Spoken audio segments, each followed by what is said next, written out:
And she's single. But I like your agreement. If I'm a keep paying for this apartment, I'm coming over there and you stepping up to the mic at any given moment. How about you need to let your new boyfriend know. Like, I'm gonna go walk the dog. Exactly. While I give you these throat babies, I'm about to earn this rent. How about that? I don't. Well, baby. Hey, I do love that. There's a new episode. That's the new title.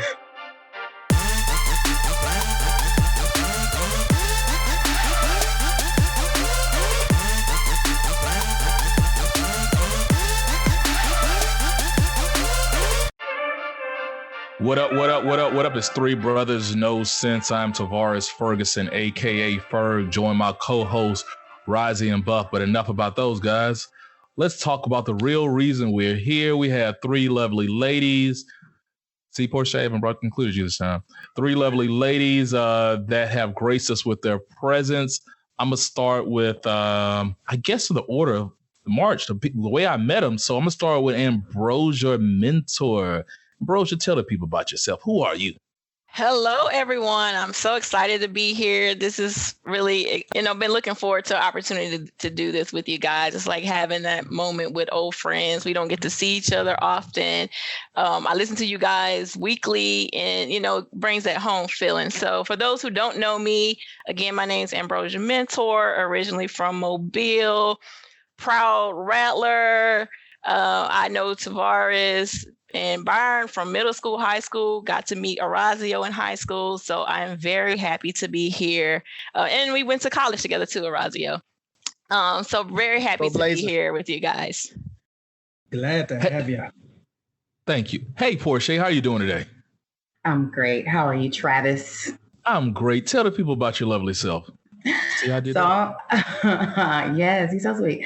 I'm Porshe Slaton. I'm originally from Orlando, but I currently hail from ATL. And I have known Ferg, or Travis, as we like to call him, since 2001. Can't get rid of him. Oh, yeah, well, a couple of us do. And met Razi through Travis. And now just met Buff today, but I am so happy to be here. In the words of Nas, all I need is one mic. So I'm just happy to be here with these cool fellas, minus Travis. All right, that's how we're gonna do it. Love it. And Jaselyn, what's good with you, people? Yeah, hey everybody. Jaselyn, I'm from Wisconsin. Let's go Bucks. And I'm ready to chop it up. So let's do it. Oh, all righty. Okay, she's ready. Jump in. So, all right. Well, I like to do it. So how's everybody's week? How's it going so far? Razi, welcome back to the land of the living. Bruh, I died. And I blame FAMUans. I just want to say that. I know we go hard. UAB, we went hard. FAM is on a whole different level. Like, I thought I knew. I thought I understood. I was down in FAM enough to know how you guys party, but... this weekend was rough. But I loved it. Enjoyed the whole weekend. I love kicking it with you guys. So I appreciate you guys kind of bringing me into the fold and letting me be an honorary FAMUan. Well, I will say this: that was kind of like a Thursday night of homecoming, right, Jaselyn? Porsche? Yeah, pretty much. That wasn't even like. I was gonna say it was lighter than Thursday. Say that again. It was lighter than Thursday? I think so. That felt more like a Wednesday, maybe. Ooh, wow. If you get in that early, You're in for it. But the thing is about pace yourself and Pedialyte. Oh yeah. see, I didn't pregame. I didn't Pedialyte pregame. I should have. Yeah, Pedialyte's where that. On the Pedialyte? I've heard you don't know that. No, Pedialyte. See, that's too late. No, so y'all in a different class. I'm gonna let y'all have whole different. I learned about it. So for our class of 99, everybody class of 99, but somebody, we're not gonna say it because we don't make them feel old. See, Porsche, I didn't even call you out. Wow. Okay. So when we did our class of 99 20 year in 2019, that was almost like part of our welcome packet. We had Pedialyte everywhere. And I had heard about it, but that saved lives. So I've been swearing by it ever since. So everybody on here who's hung out with me has been on some Pedialyte lately. So So outside of Razi down, how's everybody's week been?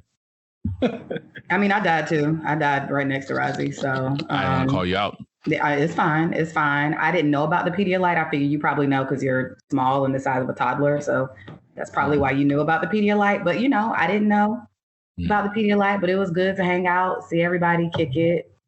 Maybe I'll be back to normal by Thursday. We'll see. Well, speaking of Pedialyte, Z just brought me a drink, so you know what time it is. It's about to go down. Jason, you probably went out after that, didn't you? Oh, no. Well, I'm sorry. Yeah, I did. But it was to get some food, and it was such a pointless journey. I was really mad. But yeah, it was really nice to see everybody. So everybody else died, and she went out on a whole nother excursion. Get your weight up. Well, I was just excited to show her that I had got water. Because she asked me like 4 different times throughout the night, you need water? And I was like, no. So finally I got some water and I was like, look, I got water. Oh, man. So Ambrosia, how is Mobile going? How long have you been there? I got here Saturday morning, about 10 a.m. I like to leave ATL before everybody wakes up. So I can't deal with that traffic. Mobile is good. It's home, it's hot. I'm trying to keep my workout routine going because I'm going to be away for about 2 weeks and I can't fall off. I got a good momentum going, but it's home. I love being home, get to see friends, eat really, really bad. I really told myself, okay, you in a groove, don't go down there and overdo it. First thing is my brother's like, yo, let's ride. I'm at Cravers. Today was Food Sackley's. My friend over here, who's hiding. We going to eat Mexican once we're done here. I gotta hit Hearts. It's just bad. Time out. I was just about to ask. Time out. You gotta hit Time Hearts. out. When you going to Hearts? Like, Has anybody else been to a Mexican restaurant in Mobile? Get this.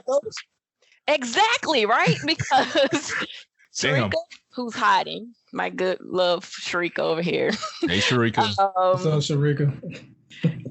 She eats there regularly. And so today I told Mom, I was like, Mom, I'm going to eat Mexican with Sharika. And she said, where? I said, I have no idea. I've never had Mexican in Mobile. And because Sharika asking me, she's like, we have this option. We have this option. I'm like, clueless. When I'm here, it's fried seafood and Hearts. That's it. That's so I will let you guys know how it goes. And no Sharika's pressure. over here laughing at me. Yeah, but I mean, maybe throw some Rogers in there and get some barbecue. Yeah, I can do that. I don't even know how to eat right here. It's so bad. It's so bad. I commend you because that's one of my biggest things. Like I try to work out, I try to stay in shape, but once my structure is interrupted, like once my routine is interrupted, like I can work out for like 2 months straight, 5 days a week. You throw me off for 3-4 days, it's going to take me about 2 months to jump back in the gym. Same. And I travel so much for work. That's exactly why I literally packed a separate bag for working out. I just been on that cycle. We all get on that cycle. It's like, okay, I'm going hard. Life happens. You get thrown off and you lose your momentum. And I'm not doing this again. I'm just determined. So, I got to travel to DC Thursday, Friday, Saturday. I probably won't really get to work out. It's kind of bothering me. I'm kind of in that zone too, where the guilt is kind of hitting me. So I'm going to take some stuff with me. We'll see if I can get it in. But yeah, I know exactly what you're saying. I'm just determined. I had a goal to drop some weight for my 40th birthday, but the pandemic hit, life happened. It didn't happen, but I got back in it. And it's more so, honestly, it's a balance. Life is stressful. So it's that I got to a point where it's like, I need it to offset some of the crazy. So that's really what it is too. I commend you because I'm struggling. I struggle. Like I can go ham for a minute and then it's just, I go to Mobile for 3, 4, 5 days. And then it takes me 3 weeks to get back in the gym and I go hard for 2 weeks and then I'm in freaking Oklahoma City for 3 days. It just throws me off. Everybody can't be buff like Buff. Everybody can't be buff like Buff. So right, running the National Mall on a random day. It was a nice day. It was a nice day. What can he say? That's what he does. That's what him do. Wow. Buff, what's been up with you, bro? Like, speaking of, Porshe, Jason, I apologize. I was supposed to have my people call your people, but I was busy being Byron's people because Byron obviously has everybody reaching out to me to get to him. So he, Mr. Important over there, has some random person hitting me up on Facebook daily trying to get in touch with him. So you're his secretary now. Yes. CNN, Fox News, everybody wants Buff. Just block them, first off. Second, I want you to know the discipline it takes to not tell you to shut up when you're talking about. Oh, wow. When you're talking about how you fall out of a groove from working out and all that. Dude, you've been cutting small since middle school. Since he was 6 years old, yes. What are you talking about? And I'm chuckling because I just learned who Porshe really is. She's PD Slade on our page. She cracks me up at her comment section. So I'm like extra happy she's on the show right now. So listening to you talking about you empathize with Ambrosia, shut up. You've never been fat. You don't know that struggle, bro. So stop. Wow. I love it here. So Razi, stop laughing. Totally wrote out on you. I love it. So Razi, stop laughing. And don't fat shame me, fat shaming myself. I didn't say I was fat. I just don't like, I feel like I could do better. Exactly. Right. That's all. Okay. Yeah. Fine. I got back fat. I got back fat. Final comment. Yeah, like I like grab the rolls on my side. Like I got a roll. It's right here. Yeah. I cannot. Okay. But last thing, I got a chance to see some people that I care about. Saw Allison, saw Sherman, Wendell, James. We watched a good fight on Saturday. Tank Davis did his thing in Atlanta, as a matter of fact. Oh yeah, they had it packed out there, bro. Like I can afford Atlanta. It was $200 parking, early parking, not like on site. No, sir. $200. Yes, that was general parking. It was over $1,000 to valet. And you wonder why I haven't moved to Atlanta. Come on. I mean, we are full. We full. My bad. I had too many. Was that you telling me there was no T's in Atlanta? Yes, there are no T. He said Atlanta. I was like, first of all, I don't know what you're talking about. It's Atlanta. Atlanta. 2 N's, Atlanta. Oh, there's clearly T's in there. I need that shirt. Oh, man. No, wow. I saw a T. At least one. Nah. Well, we'd agree to this. But continue, bruh. The fight, I missed it. Nah, it was great, man. But I always have a good time seeing those guys and girls and just enjoy myself. And we are without a kid for a month and a half. So me and the missus, we're not going to know how to act because I went down there to drop my daughter off. Oh. Nice. And you have clothes on right now? Because when I have the house to myself, I walk around butt naked. Well, we got the young ladies on the show, but I have not been wearing clothes. I have not. I wouldn't be. I've been costing Tabitha her sunlight because she likes to keep all the drapes open. And she's like, learn today. Clothes this because you don't want to wear. Like, you're really not going to wear any clothes. I said, no, I told you this. Give people what they want. Show them what they want. Not today. They going to learn. If they looking, they looking. Three Brothers OnlyFans page, huh?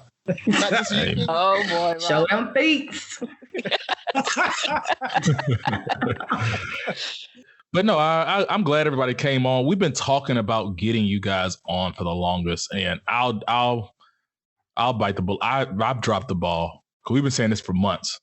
And Porshe reminded me this weekend, like, I'm like, yeah, we got to get you on. Like, nigga, you. For the 37th time. So we have mentioned it before, right, fellas? So it's just not me. We got busy. We got people, we got to make sure our calendars connect and stuff like that. So I don't think it's been that long. I think we talked about it after the live episode. We was like, man, we've been having a lot to say about the ladies. We need to have some ladies on to get their point of view on some of this stuff. Oh, the bottle. What is that? I love it. Let me sip my water. That's living life on the edge. Yeah. That's the sound right there. Yeah. I'm over here with twist tops. We ain't balling like Buff. That's what it is. That's all it is. Yeah, I heard y'all talking about season versus fresh out of shower nanny, and I was like, oh, this is a very interesting conversation with no women present. You sound surprised. My man Ferg said a nice marinade. Like a marinade. I was proud of you when you said that. Hey man, you know me. I'm gonna be me. I'm gonna be me. That conversation, I think, was a guy conversation. I think it would have been totally different because we would have had to kind of filter ourselves a little bit if the ladies were on. So that's kind of part of the show, is showing you guys, like showing the listeners what guys talk about in the locker room, at the barbershop. We really try to be raw. Whereas like we may tone it down a little bit with you guys on the show today. Can I ask that you do not tone it down? Yeah, I don't, bruh. I'm gonna tell you, they gonna make us look good. But just for the record, ladies, we don't sit around talking about season nanny versus like this is like, it's been a long time. You know what we talked about in a minute? That was a So you just record it and put it out there to the masses. You don't just regularly talk about it. Yeah, it's not like, dog, last time we talked about this, I've changed my mind. So this is not the norm. I'm 40 years old. That's definitely tell that was a guy. That whole show, I think I hit Byron up. I was like, y'all are wild out. But I could appreciate it though, because it was honest. It was genuine. It was what y'all. That was Lenny. Know if you ever met Lenny, to know Lenny is to either love or hate Lenny. Is one or the other. Like you said, the thoughts of Lenny are not the thoughts of Three Brothers No Sense. Exactly. Put that disclaimer. All right, but we're gonna jump into it because we have a bunch of people on the show. So, Razi, do you have a joke for us, or what do we want to do?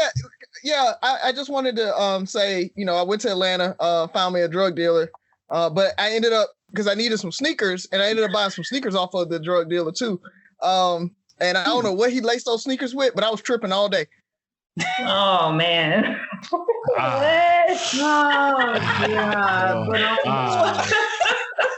Wait. Good theory? Oh man. The delivery wasn't bad, so I'm gonna just let you know. Yeah, I mean the setup, the premise wasn't bad. Yeah, it was just a joke. So on the last show, Razi said that his boss listens to this sometimes, right? Yeah. Okay, so boss, if you're listening, please retain this employment for him, because his job should not be as a comedian. Okay, he needs his job, please. Not at all. So, it wasn't that bad, actually. It wasn't that bad. It was just like, I've had worse. It was a lot of levels to it. I was like, wait, it was like, for drugs, but then you found shoes instead. Sneakers. Yeah, yeah. I've come to appreciate the setup. The setup is always. His setup's gotten better though, right? Yeah. His setup's gotten better. There was a lot of foreplay involved in that joke. It was a whole jokes vibe. Just get to it, like a whole lot of king of the joke foreplay. Yeah, there it is. Yeah, it's your delivery. Yeah, I like that. That's exactly what it is. His foreplay's gotten better. Just got to bring it in. So. Oh man, that is hilarious. So, ladies, what we generally do is we let our guests get us to the questions. So, I know you guys have been talking about questions back and forth. So, does anybody want to go first? Okay, okay, Porshe, let's hit it. So help us all. This question is about family conflict and relationships. So Travis knows a little bit of this background. Currently, my husband is not talking to his sister because she said some crazy foolishness to me on a family group text message. None of this stuff was ever made aware. I was never made aware of any of the issues that she had with me. This was about a day and a half after she had left our house and even brought other people. All her kids were at our house. It was randomly out of the blue.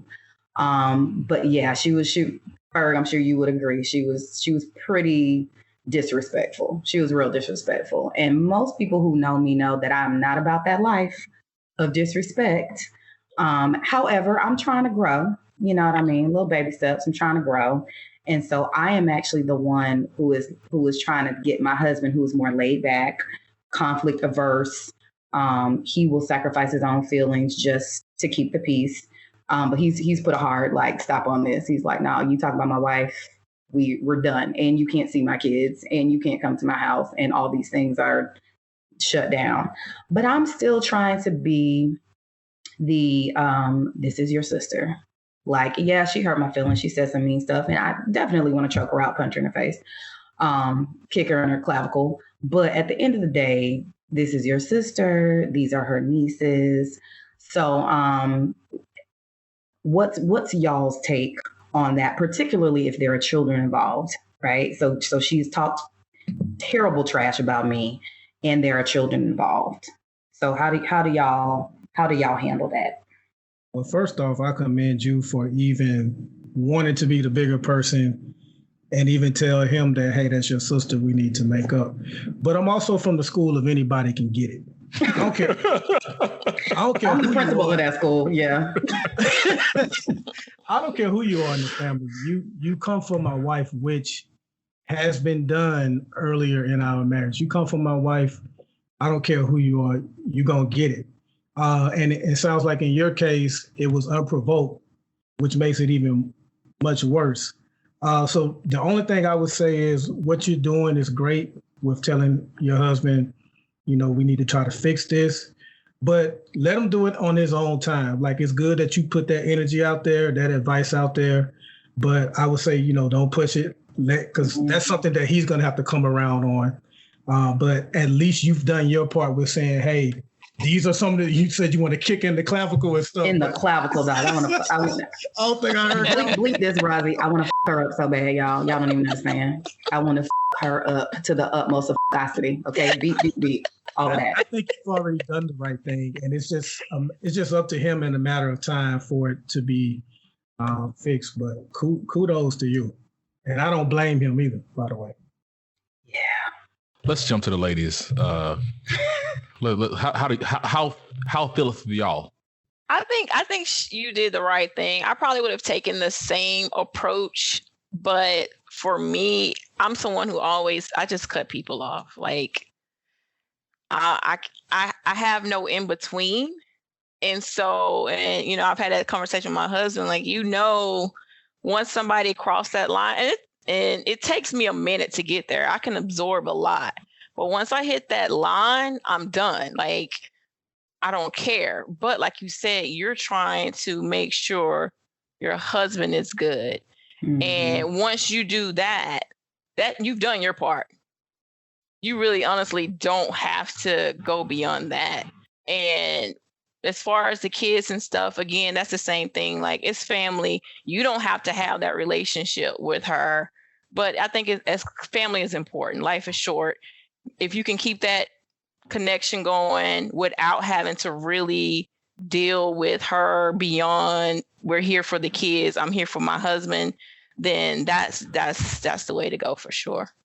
And the kids are toddlers, so they would they would have to come through us. And she can't call my phone until she's ready to have a conversation. So I've made that completely clear. But I've said, hey, I want resolution. I want a conversation. Let's talk this out. And she has definitely. Oh yeah, you've gone beyond the bigger person. I would not have done none of that.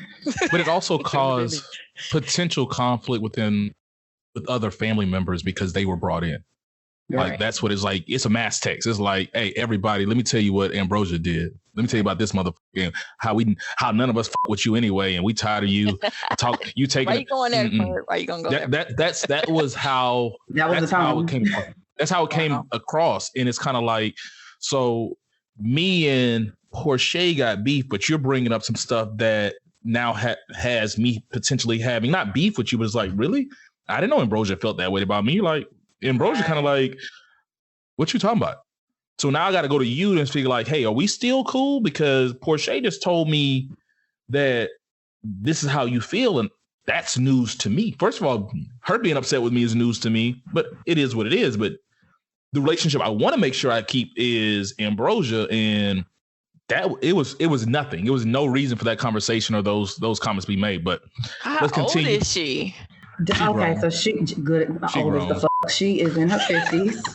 What? She's in her 50s. And be a message like y'all. So Ferg knows a little bit more about this background. So when we were getting married and we were having our premarital counseling, I actually asked the pastor for an additional session specifically to talk about conflict resolution with her, because I knew, and I told the pastor this in the church, I'm going to eventually her up one day. Like I see it happening. I know my mind. I know my attitude. We need an extra session specifically to talk about conflict resolution with her. So we had an extra session to talk about conflict resolution with her. She wanted to walk down our aisle. She was not a flower girl, nor was she a bridesmaid. And she's been married 3 times. So you walk down the aisle like a couple, 2-3 times at this point. So she's just someone who, she thinks she's the matriarch of the family. Their side of the family is very male heavy. So she's the only girl until I came along. And me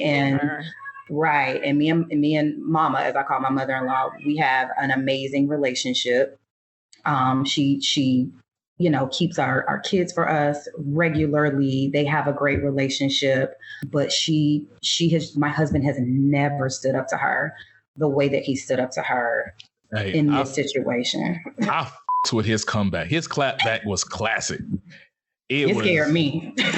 And it wasn't even like calling her out. It was just like basically what I expect a loving husband to, how he's supposed to respond. Like Byron said the same thing. That's how I expect to respond. But you guys have taken the high road, and I feel like I'm going to go to the outlier. Jaselyn, what say ye? Because I know you about to keep it. She ready to cuss.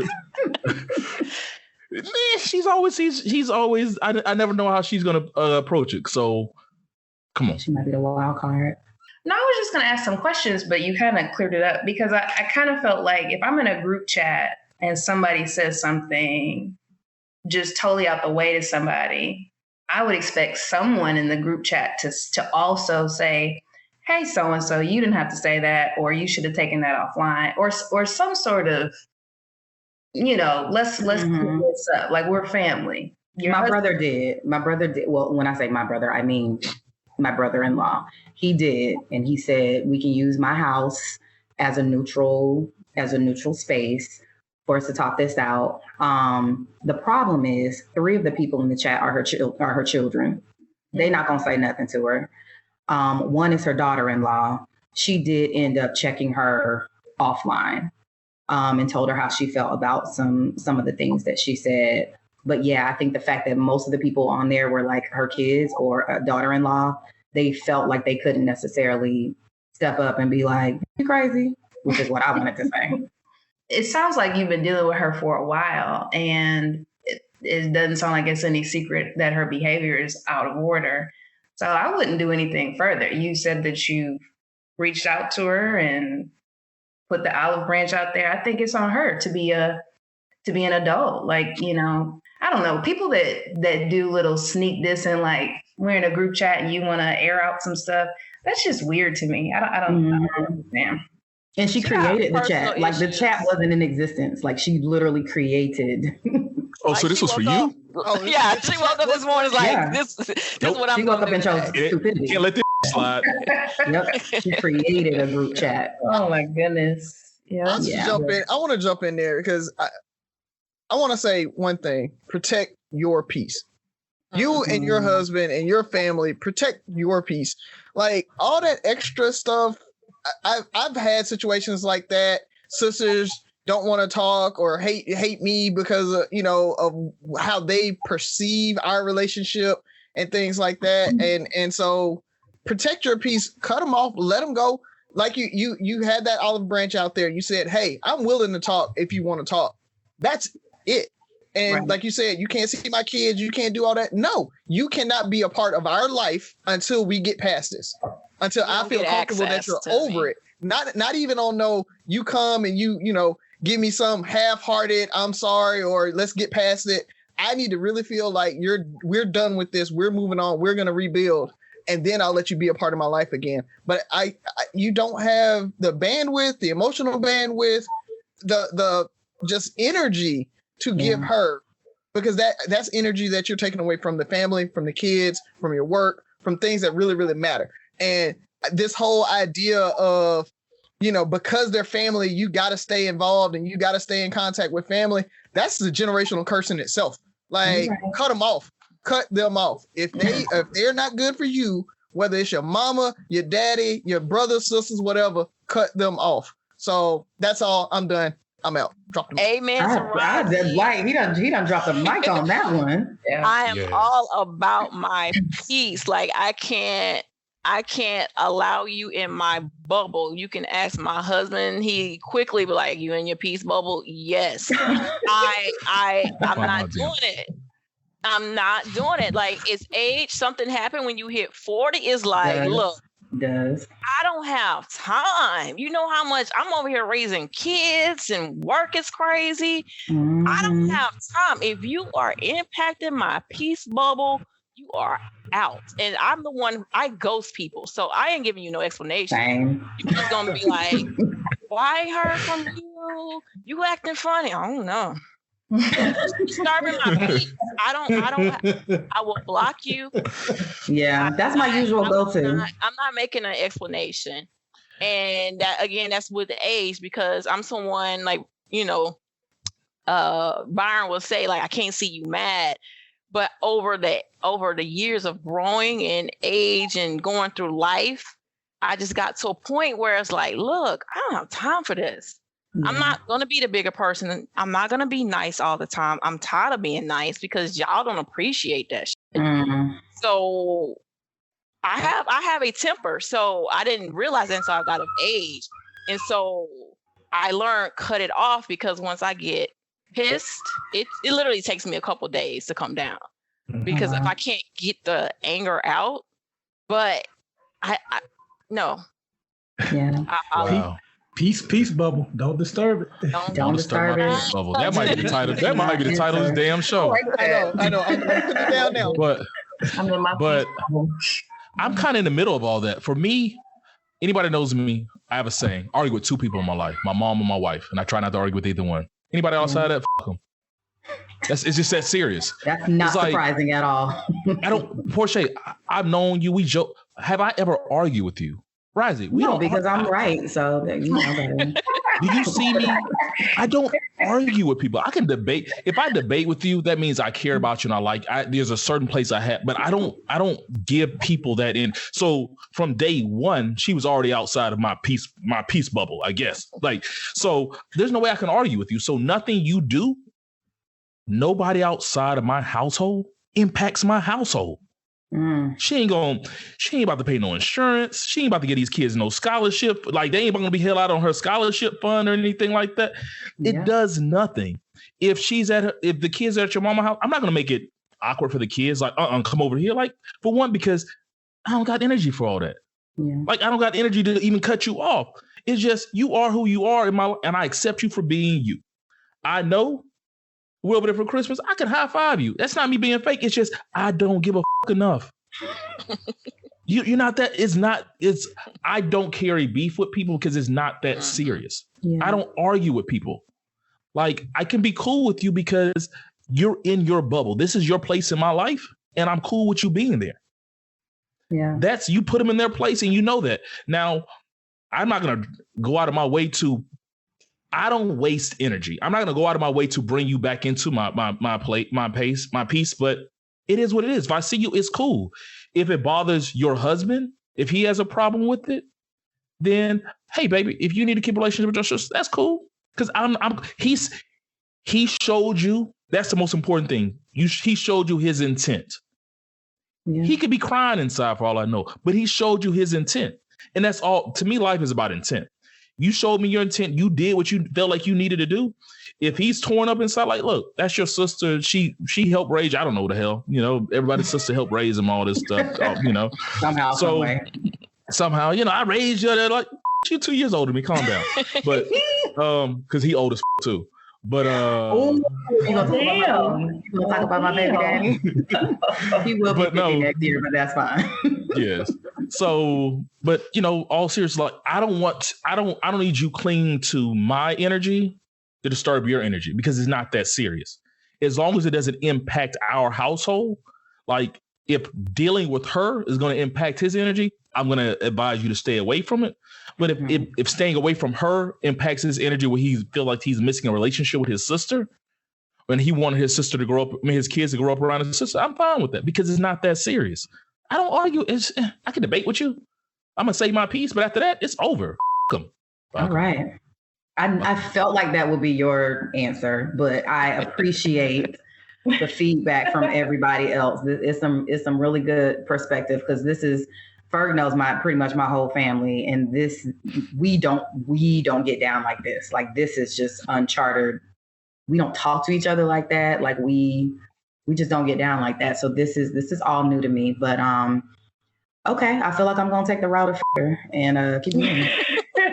Which is very easy for me. Let me be clear. Let me be completely clear that it is so easy for me to say you with the horse you rode in on and the saddle, all of that. But I'm trying to be better, right? Like Ferg and I were talking about, it's the me that I am and the me that I want to be. And the me that I want to be, I want to be a better me, but sometimes that still means that I'm cussing out. Like it just be like that sometimes. Like, but is that where there's so many places I want to improve in my life? Is that where I want to put my energy? Like, is that where I want to like, oh my God, let me meditate on not cussing her out. F*** her. Like, I'm trying to get back in the, is it cuss her out or get back in the gym? I'm trying to focus on, we talk about two things I'm trying to improve on. Guess which one deserves my energy? That six pack. That's what to me, I'm trying to improve on other things. That's not where that's not the hill I'm going to die on. So my bad. Appreciate y'all. All righty. Who's up next? They're like, I'll go. So, I listen to you guys all the time. And something that always sticks at me is Razi. Thank you. No, Razi says something, and it's something that I personally struggle with in my marriage and just me in general, is that whole concept of the independent woman. Razi always be like, you want to be independent? You're going to be single. Independent equals single. That's so really you're Kevin Samuels. Okay. No. I know, shots fired for real. Well, but anyway, I didn't mean to interrupt your question. Go ahead, Ambrosia. No, but right before you start. So on a scale, you gonna interrupt her or you not gonna interrupt her? Hold on. This is my show. You're not gonna call this my show. You don't see the polo? All right, man. Show her polo, Razi. All right, Ambrosia. On a scale of 1 to 10, I need you to rate yourself, and you can't use a 7. Oh no.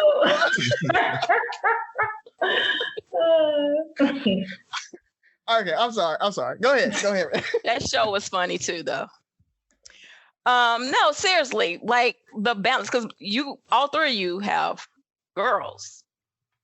And so I know, and I'm coming from where like how my father raised me, my mother raised me, they instill in us, and I'm sure you're going to and are instilling in your daughters, that you have to have a sense of, I guess the word is, you can take care of yourself, where you're not going to be dependent on a man that may not have your best interests at heart, right?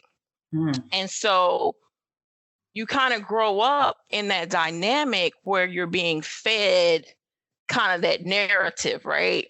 And the three of us all kind of have a similar background, how we were raised, where we went to school. So we all have kind of that go-getter mentality. How does a woman who has that naturally bred in them take that energy, and at the same time, you're able to balance that in a marriage, a relationship where your husband doesn't feel like you're trying to be controlling or be the head of the household? And something that we go we have a conversation about it all the time because I'm very focused, very like goal oriented. So if it's something that I really want to do, like I will take it to my husband, discuss it. But if he don't give me the right answer, I'm like, you know what? I'm gonna do this anyway.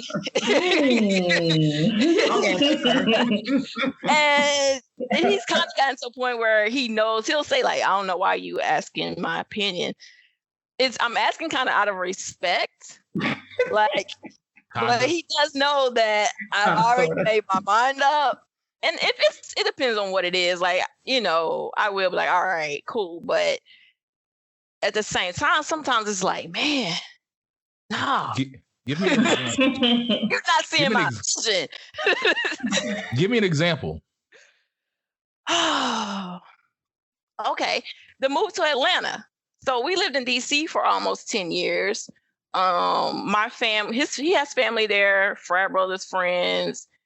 I completely left everything that was me and went to DC. We did that. We actually lived there like twice, but the second go around was like a hardcore 10 years. And it became a point where I was like, I want to get back south because family's getting older. At that time, we only had one child. And I really pressed it. And I'm telling him, like, look, we can downsize, we can save money, we can do this, we can take that money, we can flip it, we can do that. Like, I literally, y'all, I created a PowerPoint. I had a job that was very boring, and I was kind of over the DC hustle. I mean, I'm from Bama, so within me is really to kind of be chill. Like, that DC hustle, like, drained my life, and I was just ready to be done with that. And so I had this whole, like, literally, because he has a rental property in Charlotte. I'm like, look, you can sell the rental property. We can take that money. We can do this. We can downsize to this size house and blah, blah. He's looking at me like, you're crazy. And I'm like, no, let's do this. Let's do this. Let's do this. And I pressed it hard. And then he wasn't feeling it. And he felt like I was trying to make the decisions of the household. I was not really thinking about the family as a whole, but more so myself because I wanted to be home, but closer to home. And he's from Charlotte, so it wasn't like a lose-lose. Like, you're closer to home as well. We're in Atlanta. We got Bama, we got Charlotte. But he felt like I was trying to control that decision. And we didn't end up making that move for another year. But at that time, like, I was angry about it because I felt like my whole presentation was hot. Like, I'm trying to tell you how we can flip this. A hologram and props. Had Atlanta themed snacks. We gonna boo the boo and whoop the boo. We had lemon pepper wings. Yes, for the lemon pepper wings. Yes. Oh, y'all don't have wings right now. I need to see this. Yes, we have lemon pepper thighs right now. There's no shortage. Hey, quick question, side note, because I love where you're going. Do y'all have wings where y'all at? Because Atlanta has no wings. Sir, I just had some wings yesterday. What are you talking about? No, it's a wing shortage. There's a shortage, but some people can get them, sir. Oh, I have had. It's like having a connect, you know? Yeah, right. So, like, there's a wing shortage in Atlanta, people. Oh, I hate you. Jaselyn, you so connected. That's what's crazy. She said, I know people. You know somebody that knows somebody. Forever. You never have problem getting wings. I got some wings off the truck. Right. That's for peasants. Listen, y'all just told me something. I'll watch out for this going forward. So, my bad. Continue. Yeah, so it's kind of like I struggle all the time trying to find that balance because, again, I'm very goal-oriented. I'll have a whole project plan put together by the end of the week on what we need to do. And he needs more time to process stuff and think through. He thinks through all the different scenarios. And for me, I'm like, nah, this is what we need to do. But it's trying to find that balance of, okay, sit back, chill out, let him have his time against my own natural, like, nah, make a move. Let's go. What we thinking about? So like, what are your thoughts? Because a lot of that came from like my upbringing. It gets real stressful. Can I ask you a question? Mm-hmm. How old were you when you got married? 29. Okay. So I got a couple of questions. Yeah. I guess, do y'all want to answer first and come back around to me? Because she specifically invoked my name. Because you did get called out. I know. You got served. But so my question would be, what would have happened if he would have said no? Was it worth losing your marriage? I mean, the first time he did say no, and I had to really process that. It was hard. It was hard. I had to really process that. Like my presentation goes hard. Like you gotta see this presentation. Y'all don't understand. It's like your text message, Porshe. Like you gotta see the presentation. Yes. Like it had the sliding PowerPoint and all kind of stuff. Well, I'm gonna tell you this. So to answer your initial question, like there's no way. Like our Black women have a raw deal. True. Like you are taught to be independent. It's almost an injustice not teaching you to be independent, because there's a majority of us. I'm not going to say guys are bad, is we do not usually have good representation or examples of how to navigate marriage successfully. Most women I know have seen more examples of independent women and how to navigate that landscape than happily married women who still get to live their lives and stuff like that. Plus, we're living in a new age. The things that worked for our parents, work for our grandparents, this millennial, zennial, whatever we are, it's a different world. Mm-hmm. And we expect you guys to kind of go down that same path. So it's tough. I say this all the time. I wouldn't trade places because my wife has blessed me or allowed me to lead our household. And I try to take her wants, her needs and stuff like that in consideration. But it's hard to, everybody knows me. I'm stubborn. I'm super logical. And I can imagine having this same mindset and having to submit, because that's the word we hate. I know a lot of us hate using. I'm okay with that word. I'm okay with it. It's just, but it's the fact that you have the right to want to move. If it was the other way around, would it really be that big of a question? Would it be like, yeah, we're moving to Atlanta, kind of end of the discussion? So was it willing to lose your marriage over? And because Mr. Logic here, you can't argue with logic, but that's the problem. Was there some truth to what he was saying? Was it that it was about what you wanted? Right. Was it about, those, like you base your PowerPoint off of what you wanted? So when I was in premarital counseling with our church, and anybody knows me, I'm not really big into church and organized religion like that. But one of the things they taught us was 99% of arguments you get in are basically selfish wants of each other, each individual. Your presentation was you basically presenting your wants. Right. Is your opinion, and you're going to find a way to make that opinion right. And not saying it's wrong, but that's just your opinion. And I know for me, sometimes what I try to do is, I know what I want to do, but I really try to take in consideration how it affects Z. Am I just being selfish? Am I throwing my weight around? And, we talked about it in the earlier episodes where I try to make decisions, especially now, off of my values and what I call my board of directors. So I have 5 values that I base my decisions off of, and I see how heavily they will with my board of directors. That's who makes the final vote. Because if in the situation, and it seems like he made the right decision, or he made the decision that he felt like was best for his family and best for his wife, but that's part of it. Sometimes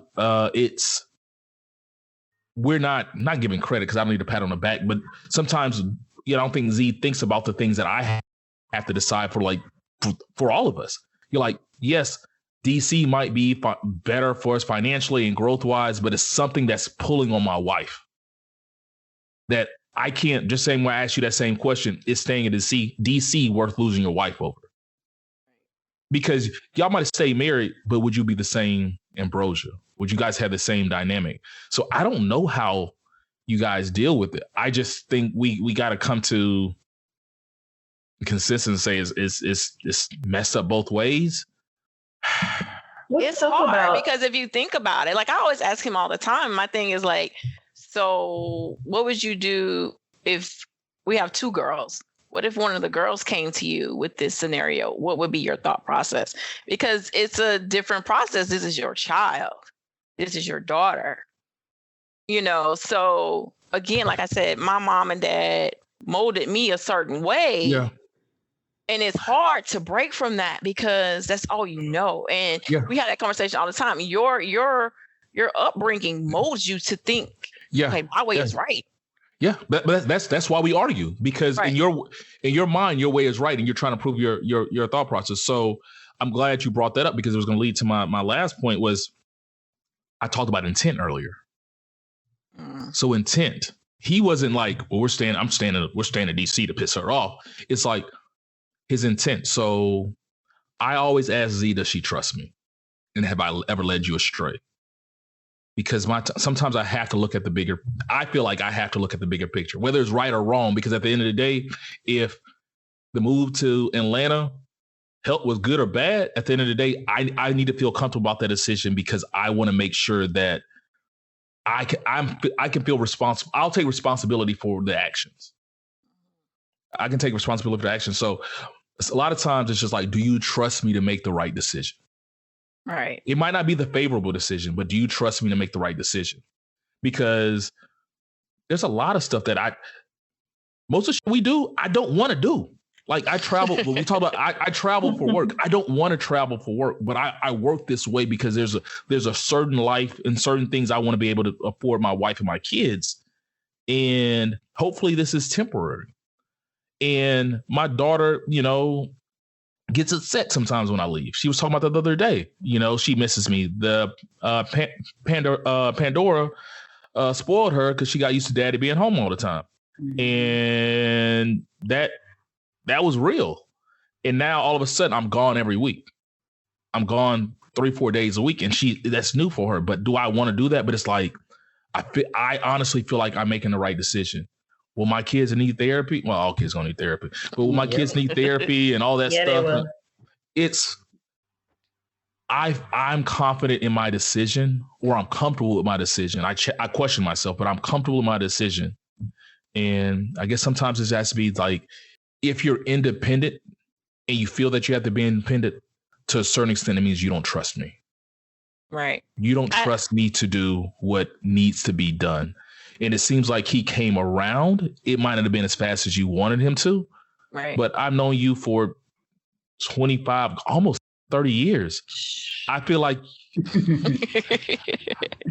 anybody that you're connected with is going to be a good person, and they're going to make good decisions. And so I have that faith in your decision making, that I don't know them, but at the end of the day, it's, do you trust me? And a lot of times, because the women I know that had to be independent don't trust the men they're with. They love them, they don't trust them. So that's me. I'm gone. I talked a lot. I'll let you guys finish. Yeah. No, I heard Jaselyn trying to jump in. Go ahead. Oh, go ahead.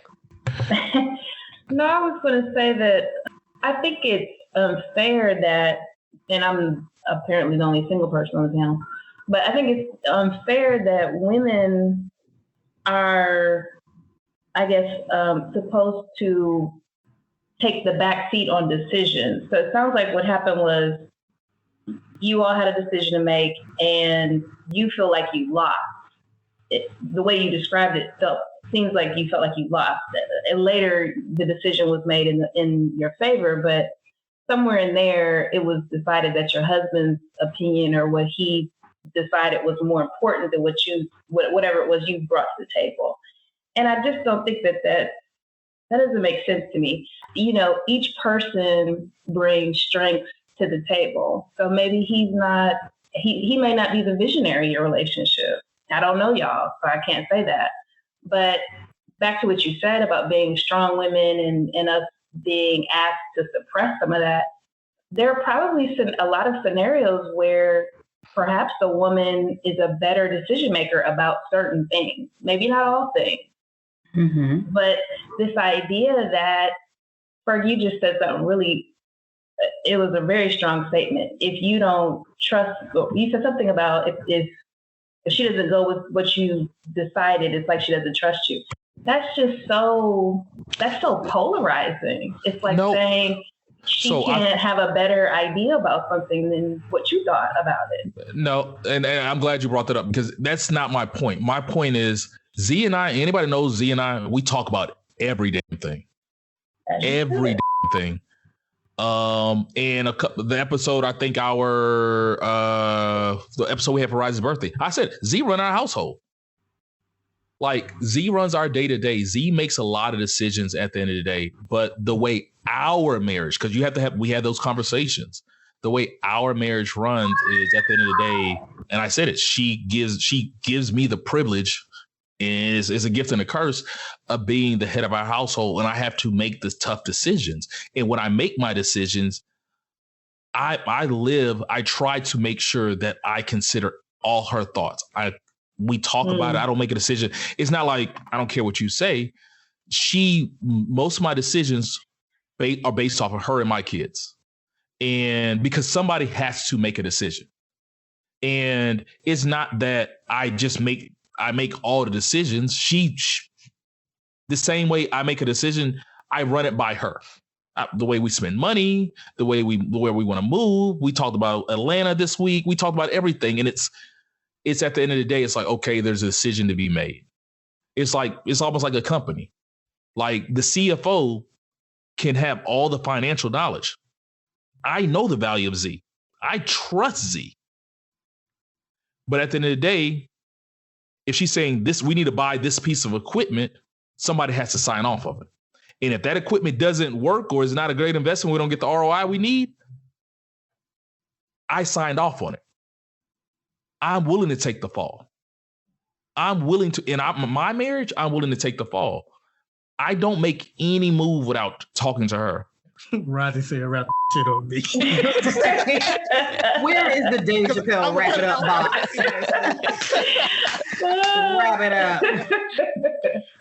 The two main points I want to hit on is Ferg asked you, Ambrosia, what would you have done if he had said no? And my thought was, what anybody does when you come to that fork in the road, with any decision, you're going to either get your way or you're not. And to me, if his answer had stayed no, then you would have either had to make the decision, is moving to Atlanta important enough for me, as he said, to say, well, fine, I'm going anyway without you, and it possibly ruin your marriage. Or you say, you know what, I am over this DC life, but let me see if I can find a more exciting job, a better job. Let me see if I can really find a different way to get into this and enjoy it, because I don't want to break up my family. Like, it just really would have came down to that. And almost any decision in marriage, that's what it's going to come down to. I always say marriage is a daily, weekly, monthly, and yearly fight.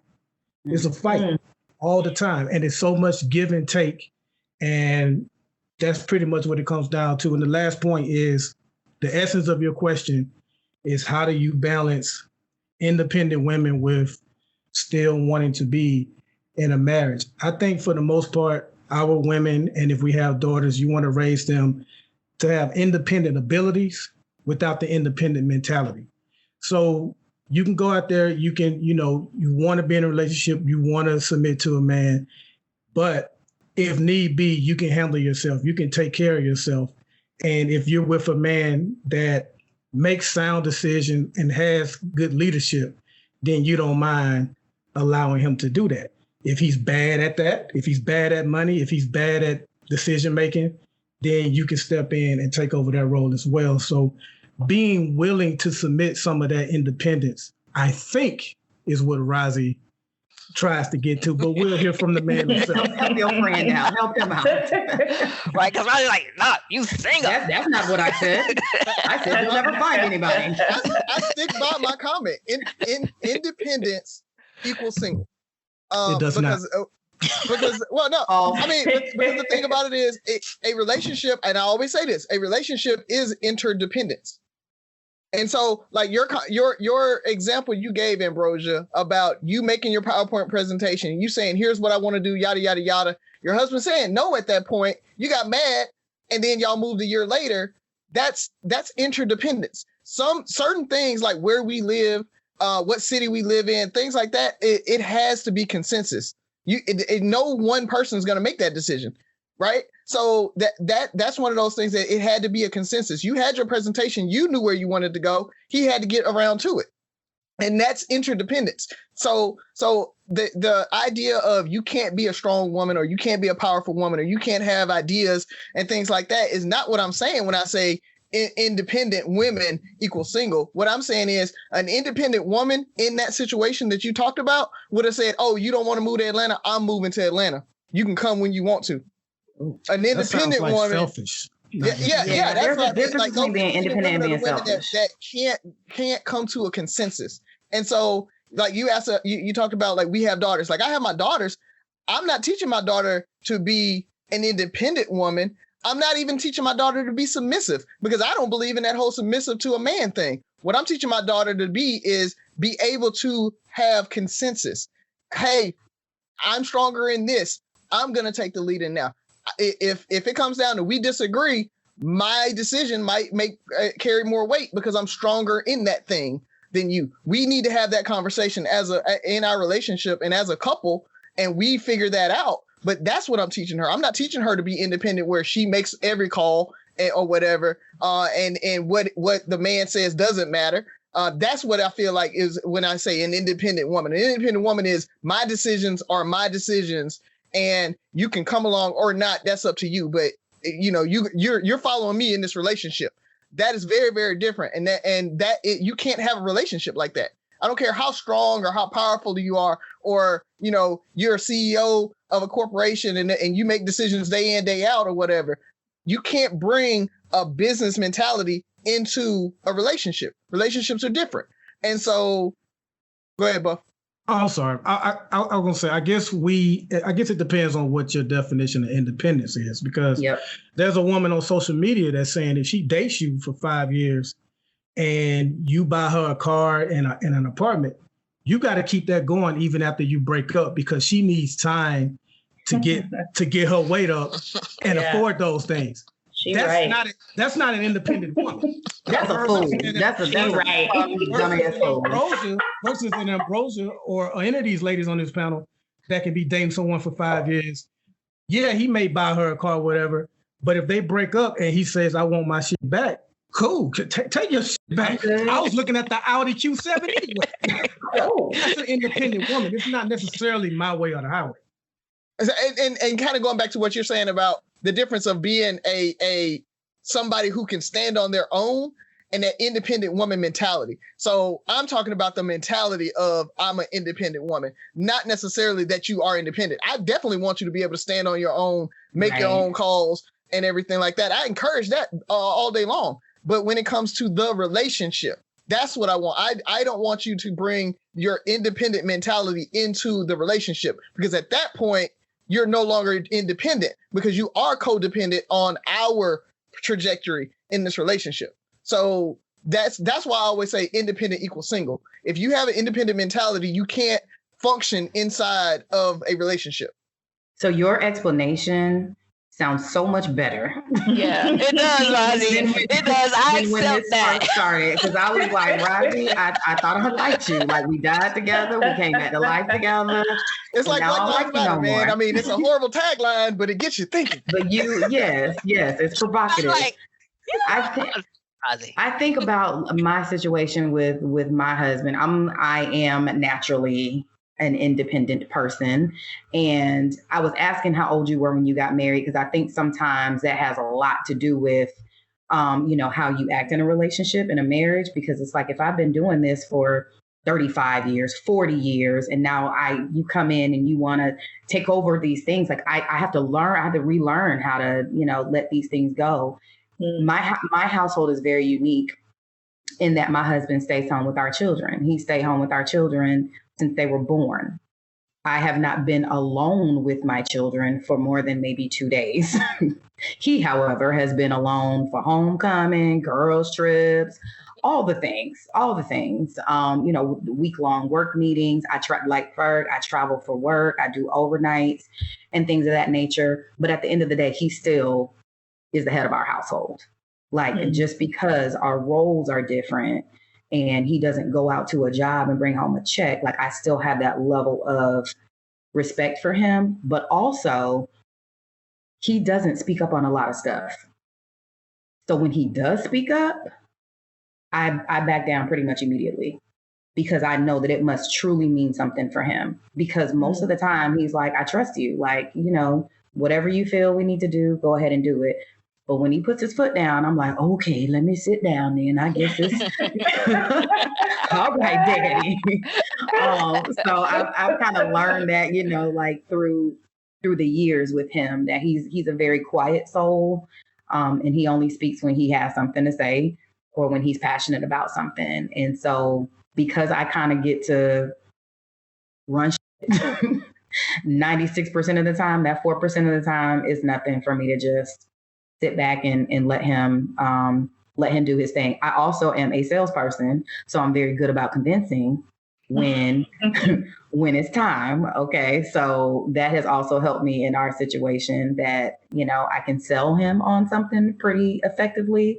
But I have learned that in marriage in particular, I don't like to think of it as I lost or you won, because we're on the same team, right? So we're not against each other. And having that win-lose mentality, like, well, I lost the first go round, but I won the second go round a year later. As independent women or people who have been raised to be independent, it's very easy for us to think like that. Like it's a win or lose situation. I'm getting my PowerPoint presentation together because I got to win, versus I'm getting this PowerPoint presentation together because I truly feel like this is what's best for our family. And I see the benefits for him. I see the benefits for the children. And of course, I see the benefits, for me as well. So I think part of that independent mentality, what goes into that is that I got to fight to win all the time. And we got to kind of let that go and remember we're a team, one band, one sound. We got to move together. Yeah, that's true. And that's the thing too. Like when we this next year, when he decided like, hey, let's just go ahead and sell the house and move to Atlanta, I was just like, whatever, because I had let it go.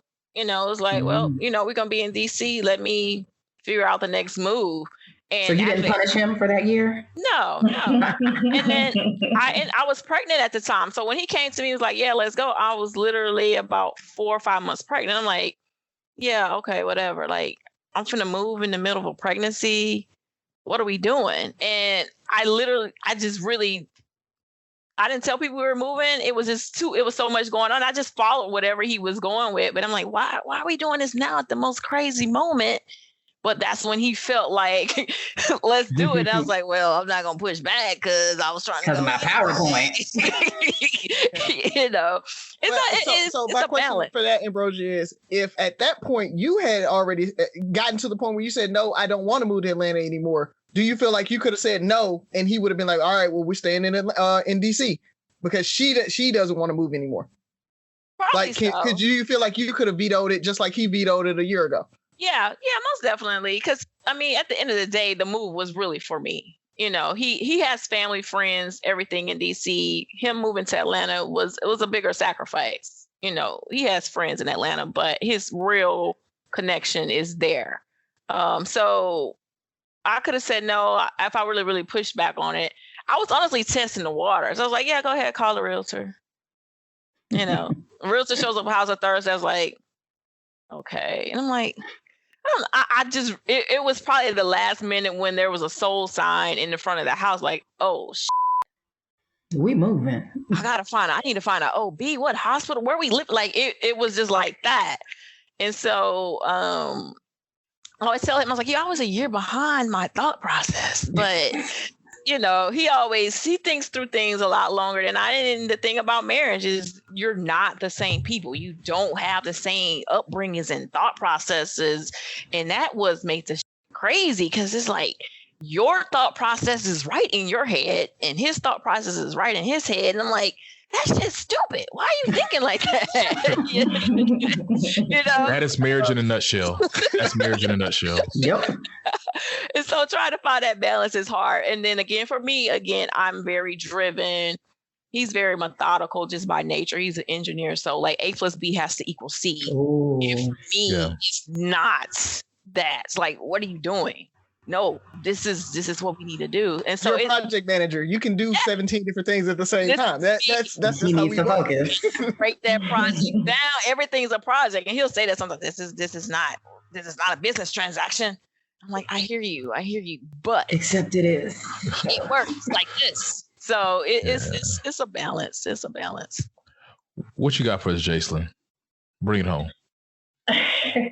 Actually, Buff actually brought up something that I wanted to bend y'all's ear about. So he was describing this we'll call her a young lady because I don't know her personally, but she has created a whole, uproar about her saying that this man that she was dating, who gave her all these things and upgraded her lifestyle, that he should continue to have to do that for a period of time. And I don't know how long she said. But, in general, it just got me to thinking about, relationships in general and for the people that are married, as you think about, maybe you don't think about, but if you were to part ways with your spouse, do you feel like you should be responsible for carrying on the lifestyle that you all had together? And if you're not married, thinking about this young lady who's talking about this dating scenario she's in where she feels, that should be the case. Like, what are you all's thoughts on keeping the lifestyle you had with someone? I already know Ferg's thoughts. No, why are you looking at me like that, Travis? Porshe, I want because they're used to hearing a man's thoughts. Porshe, I would like you to lead us off. Oh no! I thought you were about to say lead us in prayer. Which is scarier than the answer, right? Kinda. So that's tough for me because I'm the breadwinner, right? So the roles are a little reversed. I'm like, wait, you would want me to pay you what now? Say, how does that work? Circle back to me. I need a moment to think about this. The reason why that's hard, I think, though, is because I think just the norm of what society says, we shouldn't take care of a man. But the point is that if he's at home with the kids, he's putting in that sweat equity so that you could go out and be that breadwinner, and he's not able to go out and get the income that he could possibly be getting, and so just speaking from the court's perspective, they're going to say, well, this man has put his work costs this much and you should maintain that lifestyle at that level. And again, we go back to society norms, like a woman should not be paying no man what is it called? Alimony. But in actuality, if it was reversed, that check. Yeah. So to be fair, gotta come up off the bread. And you know what? I would. I now that I'm thinking about it, I would. And the reality of the situation is that he is the primary parent too. So I would probably be dropping some stacks on child support as well. Yep. And it would only be fair. Like, in all honesty, it would only be fair because it should not be reduced down to a gender thing, but more of a contribution. And his contribution to our household is, I literally could not put a monetary figure on it. What he does for our household. So yeah, in my situation or in a marriage type situation, I think it's fair, to maintain to a certain level. If there is a spouse that has sacrificed their career, because he has, to stay at home and work. Now, if you are just a fully functioning, working adult and you have the means to pay for these things, but you are just used to, your boo paying for it, buying you, what is it, Birkins? Is that what they call it? Buying you Birkins, buying you red bottoms, things of that nature. These are not things that you need to survive. So once that relationship is over, especially if it's not a marriage, boo, you better do what you need to do to keep him. If you want to maintain all these gifts and goods and services, then you better do what you got to do to keep them. Because once that part of the relationship is over, the financing you and, you know, doing all, you got to cut ties. That's not your husband. Mm-mm. Yeah. See, that's what I agree with. My thing is, if something ever happened, I never want Z to struggle. Like, I want to make sure she's taken care of. Even if she cheats. No, you know, we already know how he feels. He said it's pride. I'm just saying, like, but if she cheat with a girl, is it a different situation whether like they cheated and y'all are divorcing versus like? No, because at the end of the day, I still want her. If she became the custodial parent, I still want her and my kids to be okay. But I guess but what about that new nigga she living with? What about him? You gonna pay for his life too? No, that's my thing. I'm not trying to pay for their lifestyle. But you might have to. Being with the privilege I had of being with her is there were certain things that came with it. I was able to not worry about my kids. I was able to do so us being together is a privilege for each other. Mm-hmm. I lose those privileges. I lose certain things when I lose her and vice versa. Neither one of our lifestyles is going to be the same. Now I'm paying for two. I have two mortgages. So for me to maintain your lifestyle, but my lifestyle isn't maintained. I don't want Z and my kids to worry about where they're going to live and stuff like that, but it's not going to be the same as it is being with me or vice versa. Like I probably won't have the same size house as I have right now because I have to downsize. So if I have to downsize, if I have to change my lifestyle, why do you get to maintain your lifestyle? Why is it upon me to maintain your lifestyle? Now, she'll have a car. Can the new boyfriend drive it? There'll be a place to stay. I can't dictate all that. But at the end of the day, I'm not trying to furnish a fund of life where you and him, neither one of y'all got to work. Like y'all living off of me, and I'm struggling. And I'm moving on. I can't move on with my life. Like you said, she got a new bae and all this stuff. She's moved on with her life, but I can't because my life now revolves around making sure she can keep her lifestyle going. Z will never have this. Exactly in that situation right now. I know got a divorce between his child support and alimony and everything. He barely could like get an apartment, and she was still living in the house and ended up like going to buy another condo just as an investment property and everything, and he's still struggling. Wow. Yeah, I mean that's the realization. Wow. That's why people make this shit work when it's not really working. They be like, look, cheaper to keep her. Cheaper to keep her. Did any of you that are married consider a prenup or anything like that before? I was broke. I considered it. So I got married at 30. I was in my 30s, like mid 30s or something. Shut up, you rat. I hate you. I was well into my 30s, established, had a good amount of savings because I've always been a saver. And so I did think about getting a prenup, and we talked about it and never pulled the trigger on it. I still have my separate stash.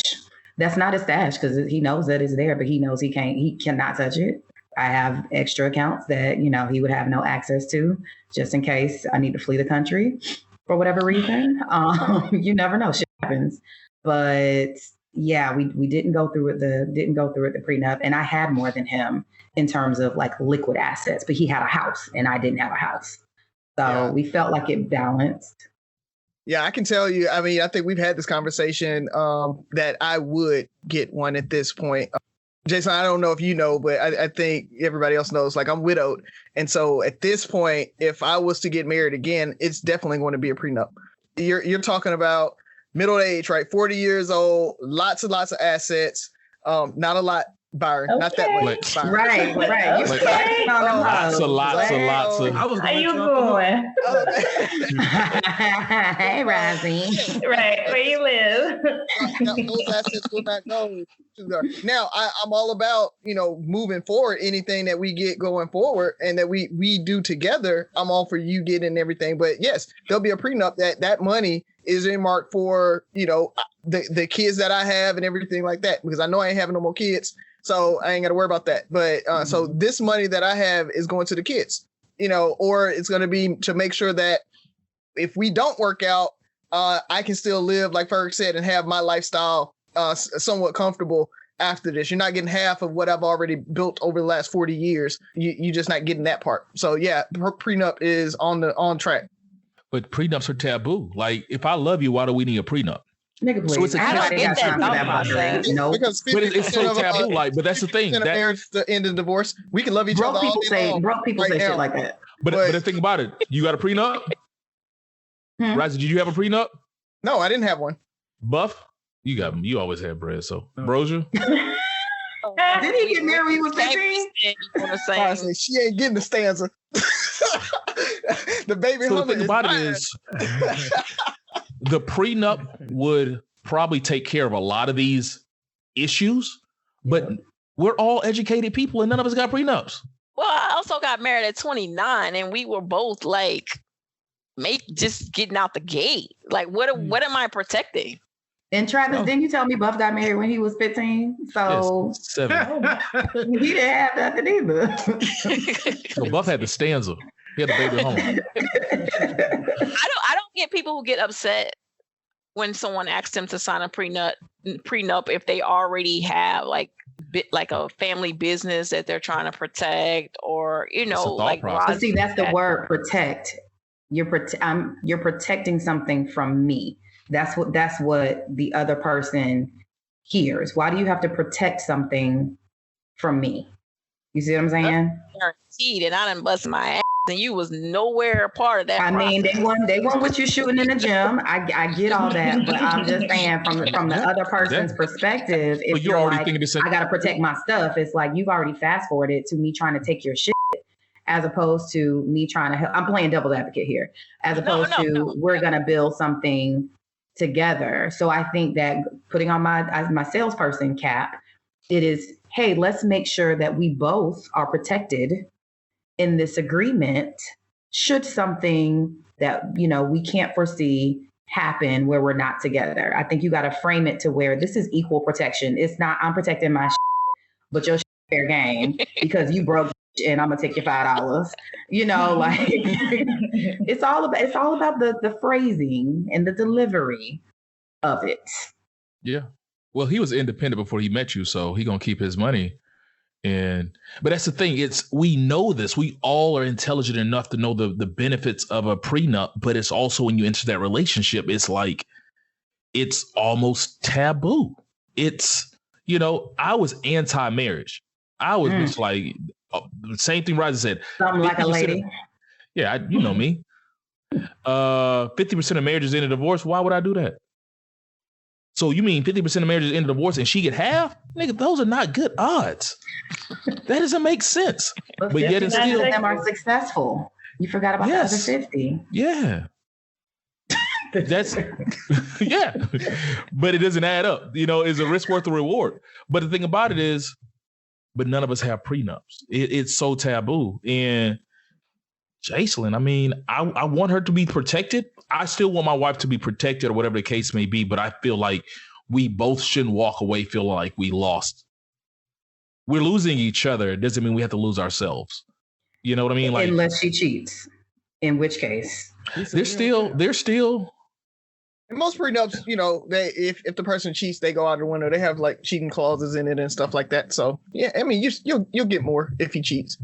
Can you do a prenup at a FAMU? You can get a post. You can. It's called a post nut, boo. Yeah, it's a post nut. Z ain't There's still time for Z ain't signing that shit. Was it up to 10 years? And I'll be in her ear telling her not to sign that shit. How about that? Good question. Estate planning. Call it estate planning. Yeah. There you go. It. Bob, you didn't answer. Hell no. I'm not maintaining the same life we had when we were together because we were together. If we're not together, how the hell am I gonna help you maintain the same life we had together and feed myself? No, but I'm gonna make sure you have my child. No matter whose fault it is for if we ever got a divorce, she is the better parent. So my child is gonna be taken care of. But she works just like I work. So I think it's just different scenarios. Because we have a child, then yes, I want her to be taken care of in the sense of my child is straight.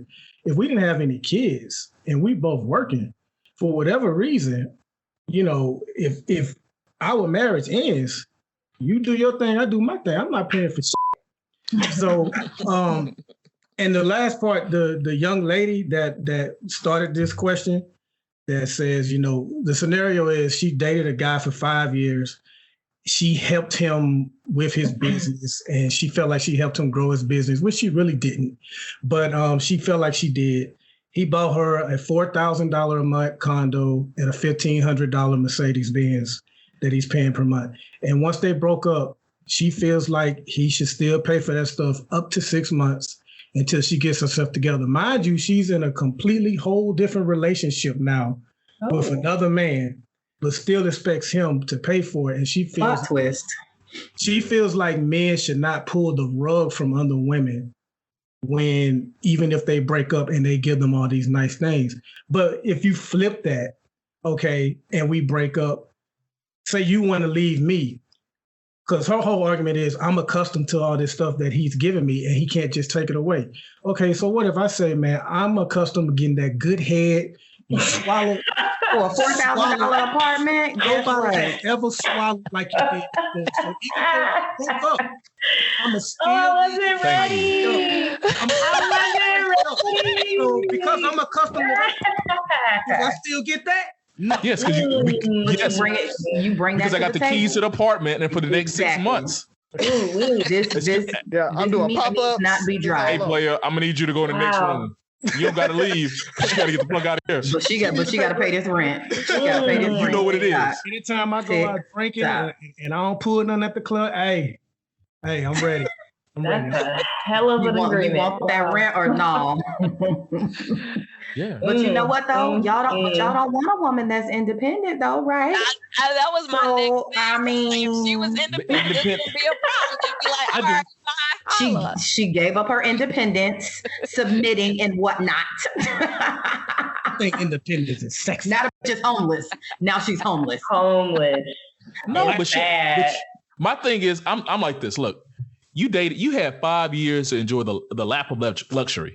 Most people don't get that. You're welcome. If she was smart, she would have been saving up. Because I tell y'all something, when I moved in with my husband, the only thing I had to pay for was like cable, water, and maybe like gas. That's all he asked for me to pay for. Guess who was stacking that bread? Because I didn't know what was gonna happen. We weren't engaged. Where'd you go, Travis? Oh, we weren't engaged. We weren't married. That was just my boyfriend. And at any given moment, my name wasn't on a damn thing. He could have put me out. So guess what? Porshe was putting that money to the side just to make sure that there would not be any reason for me to set your house on fire should you try to put me out. So if anything happens to your relationship, make sure you reach out to Ferg and tell him to delete this episode for you. Forever. Because he gonna say, hey, she said she got about 4 or 5 accounts. I'm gonna need access to all that. International. And she said she gonna burn this down and the house just burned down. Yeah, because at the end of the day, the apartment's in his name, probably. The condo's in his name. Yep, it is. Like, you walk away. He has a $4,000 a month bill, not you. He has a car payment that has to get paid, not you. He's stuck with that, and he might live with that. 3 to 6 months. That's what a good man would do, Ferg. Not for $4,000. I got a homegirl that's looking for a roommate. She used the most overused word in the last 3 years. You're toxic if you don't do that. That's fine. And she's single. And she's single. I like your agreement. If I'm to keep paying for this apartment, I'm coming over there and you stepping up to the mic at any given moment. You need to let your new boyfriend know. Like, I'm gonna go walk the dog. Exactly. While I give you these throat babies, you about to earn this rent. How about that? I don't. Throat baby. Hey, I do love that. There's a new episode. That's the new title. Oh man. Throat baby. Oh man. But that's the thing. It's so disrespectful. I know, isn't it? It's like you want to maintain this lifestyle, you maintain that, you know. Oh no, I meant the song. Oh yeah, that's oh, it is what it is. That song is terrible. It's the worst. I don't have it on repeat. Wow. Wow. Anybody else? Are we wrong for kicking? Is he wrong for kicking her out? Like, look, hey, you can stay. You know what it. You already know what it is. The same way you got this $4,000 apartment. Same way you gonna keep it, boo. You ain't just giving like, well, she has a great attitude. Like it's something going on. Right. It's like you doing it. So friends, you know, and just let your new man, like it's temporary, baby. We make it through these next 6 months. 36. I need you. Well, to be fair to her, in other cultures, people do gift things and walk off, and maybe she thought she was dealing with somebody that had it to give, you know. So she's not in that culture though. She's not, yeah. I want to be clear too. She looks other. No shade to her. She found somebody that's willing to do that. Kudos to her. But that's my thing. He may have pretended he may have pretended he had the resources to do that. There are some liars out here in these streets. If I got it, it doesn't matter. It doesn't matter. He could put a new chick in that apartment tomorrow. Like he still might got it. It's just not you. I need somebody in this apartment for $4,000 that's giving me that. You know what it is. Bro, baby. You know what comes to the $4,000? That's exactly what it like. It's not that he doesn't have it to give. You're just not giving it anymore. He found a better option. You found a new man. He found a new tenant. What I don't understand what's the big deal. Like and once again, you had 5 years of living rent free, had a nice car. What would everybody on here do if you had not whatever your mortgage is? You ain't paid it for 5 years, and you mad at me now that you got to work. Yeah, she should have been investing. She should have gave him some breakup here. I would have been working and putting, like you said, that check to the side. Yeah, to the side. You know what? Be smart. Let me give you a little. He should have got some parting shots. Cause look, you gave me 5 years. I ain't had to work. I really appreciate it. I'm sorry I didn't work. Good. You a good dude. Let me say it. You want me to top you off before I leave? You want to come out later? I'll be here. I gotta pack my shit up. But that is a very least she could have did. Oh Lord, have mercy. Lord, she been sucking the last 5 years. What's one more time? One final hoorah. Take one for the team. I'm just saying. Speaking of which, 5 years. If somebody was willing to pay your rent for 5 years and say, you know what, you got to pay your rent moving forward, or you got to find a new place to live. You know what? I appreciate it. You can't be mad at me because I don't want to pay your rent no more. Yeah. And $4,000 is a lot of money. That's a lot of rent. That's a lot of rent. And you don't got no car note. And you mad? Yeah. I would have been. She should have been sending her girlfriends his number. Like, look, Jaselyn. Like, it didn't work out with me and him. Wow, but he a good dude. He a good dude. You know what I'm saying? You got to do a little something. But yeah, 5 years. What model is that Benz too? 1,500. Good God. Exactly. Yeah. Well, he might not have good credit. That's something else. That might be irrelevant. That's really you should at this point. Oh yeah, my credit score would be 800. I got niggas paying bills like that. Exactly. We talking about $5,500 a month that you don't have to pay. That's quite the investment. Yeah. What else we got? Anybody? We got parting shots, man. I'm sorry. She should be thankful. She's ungrateful. So do we want the ladies to go first or say the best for last and let them close it out? How you want to do this? It's whatever, man. I'm just here. You just here so you don't get fined, Marshawn? Okay. That's some shit. I'm trying to get a polo.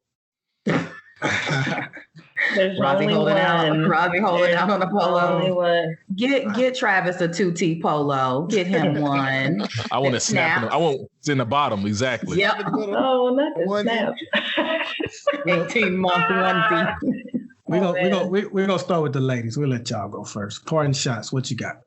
No, just like I appreciate having this time and this moment. Life is short. We all dealing with loss here and there, out of nowhere, and just having taken the time out to be with family and friends. The holidays coming up, So everybody, whatever could be stressing you or you dealing with work, whatever, let it go. Enjoy family. The holiday again is coming up, and I really appreciate you guys reaching out to me to join this, because this was a good 2 hours of just laughs and just like we were out at the club or something, or at a bar.